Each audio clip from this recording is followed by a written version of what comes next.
Liberalismo y nacionalismo, nuevas ideas para un nuevo mundo.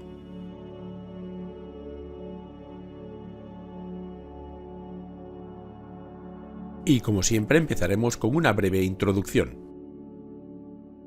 La situación creada por la Revolución Industrial y la Ilustración dio pie al desarrollo de nuevas corrientes ideológicas que desembocaron en la Revolución Francesa, las revoluciones liberales y los movimientos nacionalistas que unificaron y tensaron estados. La restauración sobrevino a la derrota de Napoleón Bonaparte al final de la Revolución Francesa. Este sistema basado en los principios del antiguo régimen se mantuvo hasta 1830, cuando empezaron a tener éxito las primeras oleadas revolucionarias. Estas ideas liberales se mezclaron con el nacionalismo, que se convirtió en protagonista de algunas de las revoluciones de 1848.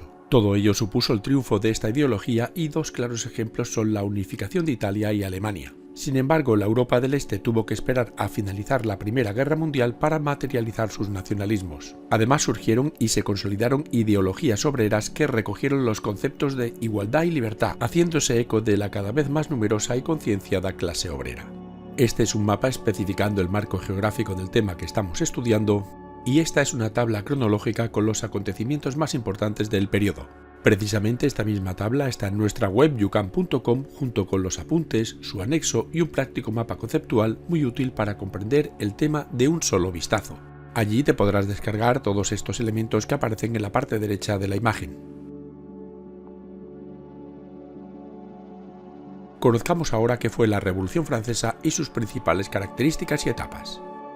A finales del siglo XVIII la situación en Francia era muy inestable. Las crisis económicas habían provocado carestía y subida de los precios, especialmente el del pan, provocando hambrunas que intensificaron las tensiones sociales entre privilegiados y tercer estado. Las propias finanzas reales estaban en crisis con fuerte déficit debido a los enormes y absurdos gastos de la corte del rey y de las frecuentes guerras en que Francia se involucraba. Al no pagar impuestos la nobleza y el clero y ser los más ricos, no se recaudaban suficientes fondos y el tercer estado veía agravada su penuria, mientras la hacienda caía en bancarrota y se endeudaba.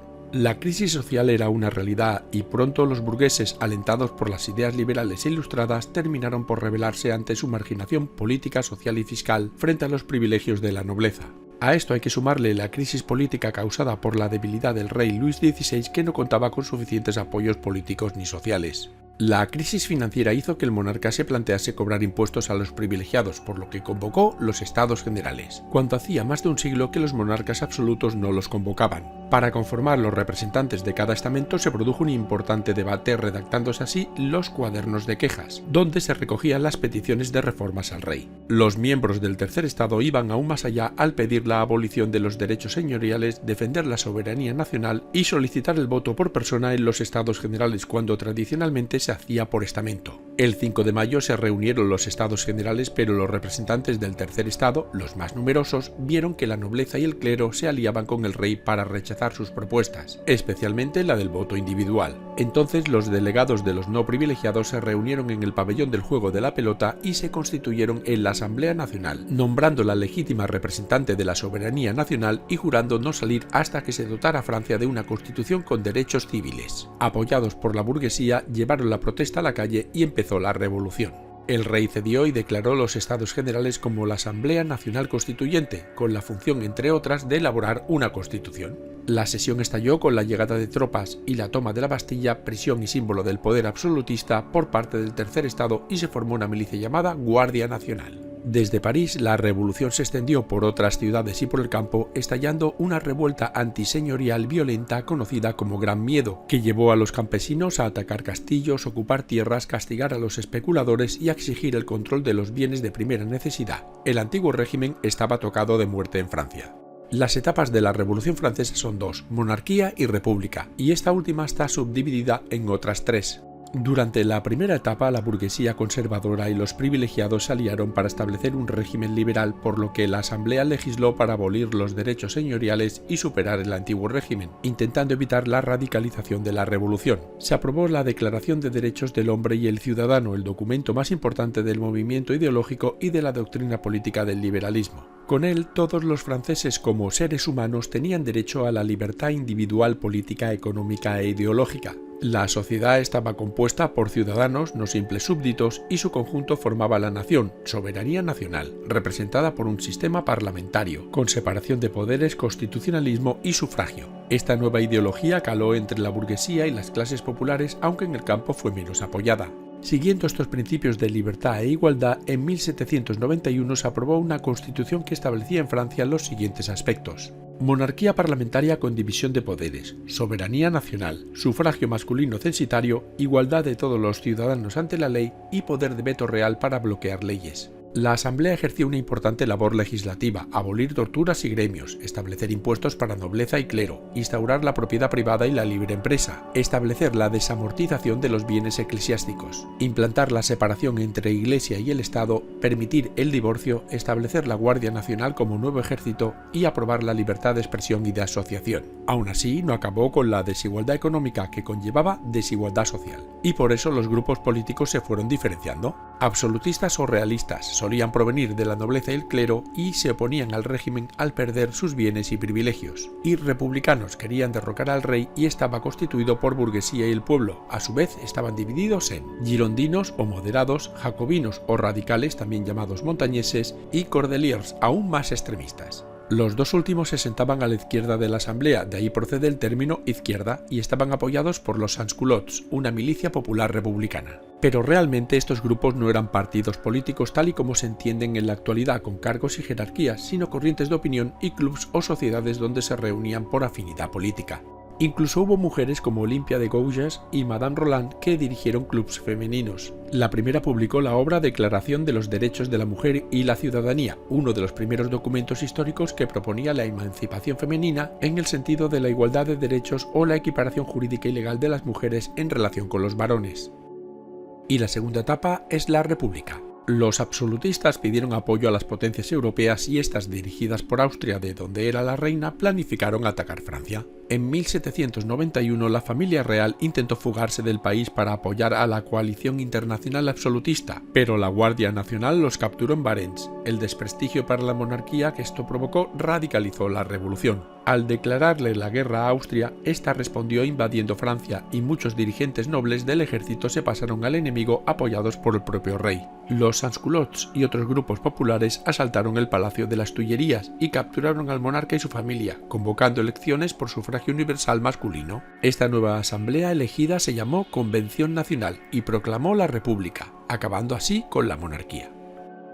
Durante los primeros 2 años el gobierno estuvo en manos de los girondinos, unos republicanos moderados, lo que generó problemas con los jacobinos o montañeses y con las clases populares insatisfechas. Estos presionaron hasta que el rey fue juzgado por traición a Francia, condenado y ejecutado con la guillotina. La ejecución real dio mayor impulso a la coalición internacional antirrepublicana, lo que mantuvo en jaque al gobierno francés, que tuvo que reclutar obligatoriamente a más soldados. La tensión en Francia provocó insurrecciones en París y en el campo animadas por absolutistas, así como revueltas de los sans-culottes y jacobinos ante la falta de medidas económicas, por lo que estos últimos dieron un golpe de estado. Arrestando a varios líderes girondinos, los jacobinos se hicieron con el poder y aprobaron una nueva constitución democrática en 1793, que recogía la soberanía popular, el sufragio universal masculino y la igualdad social. Pero argumentando que la situación de guerra era demasiado grave, establecieron un gobierno que suprimió las garantías constitucionales e inició un régimen dictatorial llamado el Terror, que buscaba acabar con los enemigos interiores y exteriores de la revolución, ejecutando a unas 40.000 personas. El Comité de Salvación Pública, dirigido por Robespierre, concentró todos los poderes y con la ley de los sospechosos llevó a cabo detenciones, incautaciones de bienes y ejecuciones de muchos opositores. Además, reforzó el ejército con más levas y se produjeron cambios sustanciales: redistribución de la propiedad agraria, precio máximo de los artículos de primera necesidad, castigo a los especuladores, salarios mínimos, educación primaria con carácter gratuito y obligatorio y laicismo total, estableciendo el culto a la diosa Razón. Su labor provocó la oposición de gran parte de la población, algunos por considerar las reformas insuficientes y otros por verlas excesivas. De hecho, buena parte de sus enemigos se unieron y consiguieron detener y ejecutar a los jacobinos. Esta nueva etapa supuso el retorno al poder de la burguesía conservadora, aprobando una nueva constitución que restablecía el sufragio censitario masculino y anulaba las medidas sociales y económicas de los jacobinos. El gobierno pasó a manos del directorio y el legislativo quedó dividido en 2 cámaras, el Consejo de Ancianos y el Consejo de los 500. Este modelo fue rechazado por la aristocracia absolutista y por las clases populares que reclamaban las medidas jacobinas, imponiendo al directorio una dura represión que no consiguió la estabilidad. El único aspecto positivo fueron los triunfos militares contra la coalición internacional, lo que hizo que el ejército ganara prestigio y varios grupos empezaran a pensar que era la única institución capaz de garantizar la paz y el orden. Y dentro de él destacaba más que nadie un joven general de origen corso llamado Napoleón Bonaparte, que dio un golpe de estado y se hizo con el poder. Y con este golpe de estado se inició el Imperio Napoleónico, finalizando la Revolución.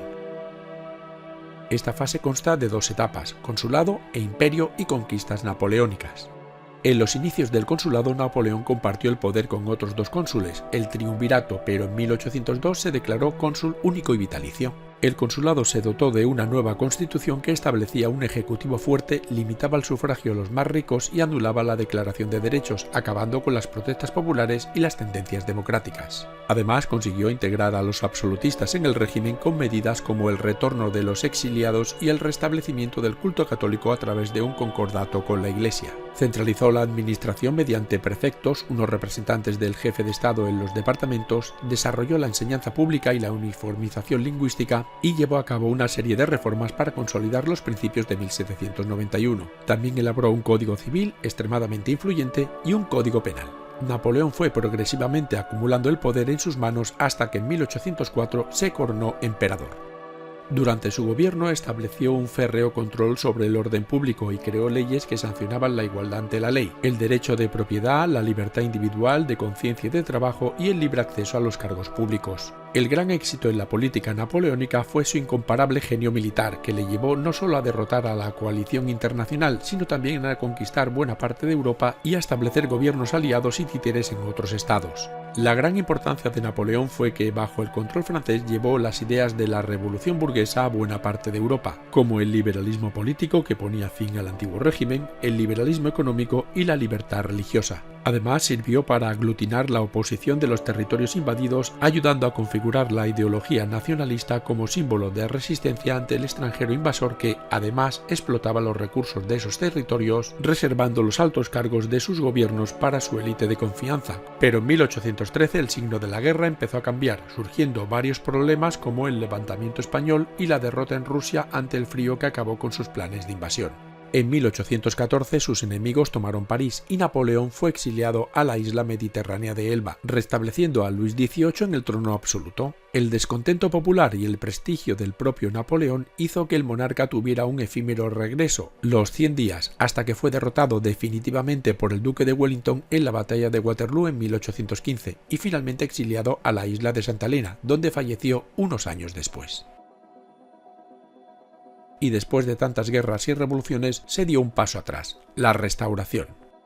Entre 1814 y 1815 el canciller austríaco Metternich organizó el Congreso de Viena, en el que participaron las principales potencias que habían derrotado a Napoleón en la batalla de Leipzig.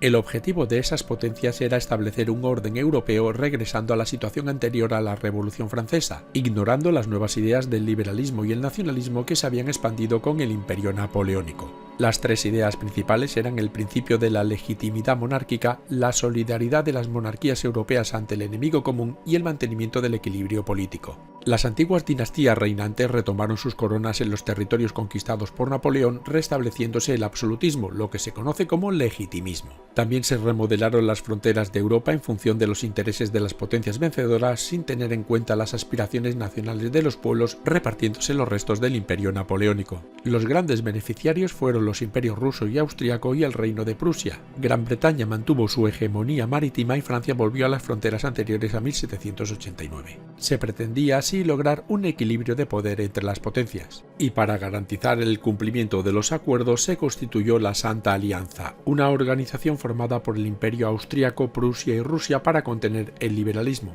El único país que no lo aceptó fue el Reino Unido, partidario de una monarquía parlamentaria. Pese a que se estableció un sistema de congresos periódicos, el Concierto Europeo, para poder supervisar la evolución de este sistema político, no se pudo realmente acabar con las nuevas ideologías que pronto pusieron de manifiesto que estaban en Europa para quedarse. Y si el liberalismo prendió la mecha, el nacionalismo hizo explotar el polvorín. Su origen data del siglo XIX, pero realmente se fue gestando a lo largo de los siglos XVII y XVIII, con antecedentes como la formación de los estados unitarios tras la Guerra de los 30 años, las necesidades económicas de un mercado interior unificado tras la industrialización y la configuración del concepto de nación diferente al que tiene el liberalismo. En el nacionalismo, una nación es el conjunto de ciudadanos de un territorio unidos por una historia, una lengua, una cultura y por la voluntad de vivir juntos, con idénticas leyes e instituciones. Algunas corrientes filosóficas, sobre todo alemanas, fueron más allá, definiendo a una nación como un alma espiritual inmutable y eterna que se manifestaba en una lengua y una cultura y que superaba el deseo individual o la propia voluntad de los ciudadanos. Para entender el desarrollo del nacionalismo en esta época es necesario tener en cuenta la ocupación napoleónica, que provocó una fuerte oposición aglutinada bajo el concepto de nación frente a los extranjeros, y también la lucha contra los estados opresores surgidos tras el Congreso de Viena. El problema nació cuando las fronteras de un estado no se correspondían con las del territorio donde vivía la nación, sobre todo en Europa oriental y central. Los imperios austríaco y turco estaban configurados por varias naciones sometidas a una dominante, y pronto nació en ellas un nacionalismo centrífugo o separatista, que provocó tensiones y conflictos hasta bien entrado el siglo XX. En los casos de los territorios alemanes e italianos sucedía todo lo contrario. Varios estados compartían la misma nación, por lo que allí se dieron nacionalismos centrípetos o unificadores, pero también con múltiples conflictos y guerras. Y todo ello provocó las revoluciones liberales y nacionalistas entre 1820 y 1848. Pese a que los liberales se habían visto obligados a pasar a la clandestinidad ante la represión absolutista, entre 1820 y 1824 estallaron varias revoluciones independientes, pero que tenían en común su carácter anti-absolutista y a menudo nacionalista, y contaban con un importante apoyo y protagonismo de los ejércitos, que fueron por última vez una fuerza revolucionaria. Ejemplos de ellos fueron las de España, el trienio liberal de Riego, Portugal, la Revolución de Oporto, Nápoles y Piamonte, todas ellas sofocadas y reprimidas por las fuerzas absolutistas de la Santa Alianza. En el caso de Grecia la situación fue especialmente compleja porque la revolución liberal de 1820 también se hacía contra el dominio del Imperio turco. En 1822 los insurgentes griegos declararon la independencia de Grecia en la Asamblea de Epidauro, lo que ponía en una contradicción a los estados absolutistas, que consideraban la monarquía absoluta como de origen divino, apoyar un territorio cristiano contra otro musulmán o apoyar una monarquía absoluta contra una rebelión liberal. El sustento popular europeo a Grecia hizo que las grandes potencias como Gran Bretaña, Francia o Rusia se decantaran por apoyar a los griegos frente al Imperio otomano interesados en el control del Bósforo. Entre 1829 y 1839 estalló una nueva oleada revolucionaria, liberal y nacionalista con un importante apoyo de las clases populares. En el caso de Francia, la Revolución de las Tres Gloriosas derrocó al rey absolutista Carlos X y le sucedió Luis Felipe de Orleans, que estableció una monarquía constitucional. Y en Bélgica estalló una guerra civil con Holanda para alcanzar la independencia, que consiguió en 1831 gracias al apoyo, entre otros, de Francia, logrando establecer una monarquía constitucional en 1839. Quebrado ya el sistema de la Restauración, en Europa occidental se impuso el liberalismo moderado, dirigido por una élite burguesa y apoyada en el sufragio censitario masculino, que marginaba a grandes grupos sociales como la pequeña y mediana burguesía o las clases populares. La burguesía dejó de ser una fuerza revolucionaria al considerar que el modelo alcanzado era el óptimo y pasó a ser una fuerza conservadora del sistema, enfrentándose a otros grupos que aún defendían cambios más profundos. Pero la insuficiencia de las reformas de 1830, el empeoramiento de la situación de la clase obrera y la ruptura del equilibrio franco-británico provocaron un nuevo estallido revolucionario. En Francia, el nuevo monarca, Luis Felipe de Orleans, fue acusado de restringir las libertades políticas y civiles, por lo que en febrero de 1848 estalló una insurrección que proclamó de nuevo la República con un gobierno provisional que llevó a cabo reformas políticas, sociales y económicas, como el sufragio universal masculino, la abolición de la esclavitud y la pena de muerte y el establecimiento de la intervención estatal en la economía. El nuevo gobierno convocó elecciones de las que salió paradójicamente uno moderado, y este comenzó a deshacer las reformas, por lo que en junio estalló una nueva insurrección popular que enfrentó en las calles de París a la burguesía ahora conservadora contra el proletariado revolucionario. La burguesía moderada llevó a cabo una dura represión y buscó un gobierno liberal fuerte y autoritario, apoyando a Luis Napoleón, sobrino de Napoleón Bonaparte, que tras ser presidente dio un golpe de estado en 1851 y se coronó como Napoleón III, emperador del Segundo Imperio francés. Por su parte, en Europa Oriental se puso fin al antiguo régimen. En el Imperio Austríaco, las revoluciones de 1848 fueron conocidas como la Primavera de los Pueblos. En ellas se aglutinaban las ideologías liberales y nacionalistas frente a un modelo absolutista, donde la minoría austríaca gobernaba un conjunto muy heterogéneo de naciones. La Revolución de Viena provocó el exilio del emperador y las elecciones a una asamblea constituyente por sufragio universal masculino. En otros territorios como Praga, Polonia, Hungría, Lombardía, Venecia o Croacia estallaron más revoluciones que reclamaban igualdad de derechos entre los pueblos del imperio, reconocimiento de la diversidad, la autonomía e incluso en algunos casos la independencia. Todos estos movimientos fueron sofocados por el imperio, pero este se vio obligado a introducir ciertas reformas para evitar futuros conflictos, como el sufragio censitario masculino, la modificación de la política territorial y de la estructura imperial, etc., creando la monarquía dual en 1867, en el ahora llamado Imperio Austrohúngaro. Y dos ejemplos de nacionalismos centrípetos o unificadores fueron los casos de Alemania e Italia. En 1815 Italia estaba dividida en estados independientes muy diversos y otros controlados por el Imperio Austriaco, y en la década de 1830 se formó un movimiento nacionalista, el Risorgimento, destacando Giuseppe Mazzini, que inspirado en los movimientos ideológicos franceses planteaba la creación de una república democrática, unitaria y laica, a la que se llegaría mediante una insurrección popular. Tras el fracaso revolucionario de 1848, Piamonte se consolidó como una monarquía constitucional bajo el reinado de Víctor Manuel II de la Casa Saboya, que le encomendó al primer ministro Cavour la incorporación de los demás territorios italianos bajo un nuevo estado que él dirigiría. Cavour diseñó una estrategia moderada basada en la fuerza económica de la industrialización de Piamonte, el uso de la diplomacia y el empleo del ejército. Este proceso constó de un total de 3 fases.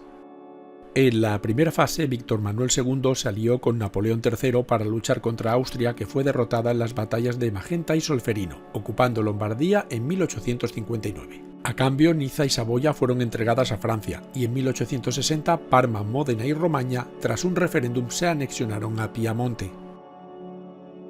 En la segunda fase, el republicano Garibaldi y sus camisas rojas con la expedición de los 1000 ocupó Nápoles y Sicilia, las Marcas y Umbría, con un fuerte apoyo popular y expulsó a la dinastía Borbón. Para no dividir el movimiento nacionalista, Garibaldi dejó de lado su aspiración republicana y reconoció en 1861 a Víctor Manuel como rey de Italia. Y en la tercera fase, Italia aprovechó la guerra entre Prusia y Austria para ocupar el Véneto en 1866 y de igual manera aprovechó la guerra franco-prusiana para ocupar los estados pontificios con Roma, que hasta ese momento había sido defendido por el ejército francés. Pese a que la unificación estaba prácticamente completa, no estuvo libre de problemas. Entre ellos están los siguientes: la Iglesia Católica, que se negó a reconocer la existencia del Reino de Italia, reivindicando los territorios de Roma; las diferencias económicas entre el norte industrializado y el sur agrícola, que eran enormes, y, por si fuera poco, aún quedaban por incorporar tierras que los italianos consideraban como propias y seguían bajo control austriaco. Por su parte, el nacionalismo alemán configuró sus bases en el siglo XVIII con filósofos como Fichte y Herder, y tras reforzarse con el romanticismo, defendía la existencia de un ser propio del pueblo alemán. A menudo convivió con la presencia de varios núcleos ideológicos liberales y democráticos. El Congreso de Viena estableció la Confederación Germánica, que aglutinaba 39 estados, entre los que destacaban Prusia y el Imperio Austriaco. En 1834 se creó el Zollverein, una unión aduanera que establecía la libre circulación comercial, y Prusia consiguió que Austria no estuviera incluida, demostrando que sería ella quien dirigiría la unificación. La Revolución de 1848 formó el Parlamento de Frankfurt por sufragio universal masculino, que intentó unificar los territorios alemanes en una monarquía parlamentaria y democrática, ofreciéndole la corona al rey Federico Guillermo IV de Prusia, que la rechazó, enojado por considerarlo una aberración liberal. Esto no implicaba que el rey no quisiera la unificación, ya que le encargó la tarea al canciller prusiano Otto von Bismarck, el más destacado político de la segunda mitad del siglo XIX, que imprimió un carácter autoritario y militarista al proceso. Su objetivo era que bajo la dirección prusiana se incorporaran todos los territorios de población germana excepto Austria, un posible rival. Y precisamente ese proceso de unificación se desarrolló en 3 fases.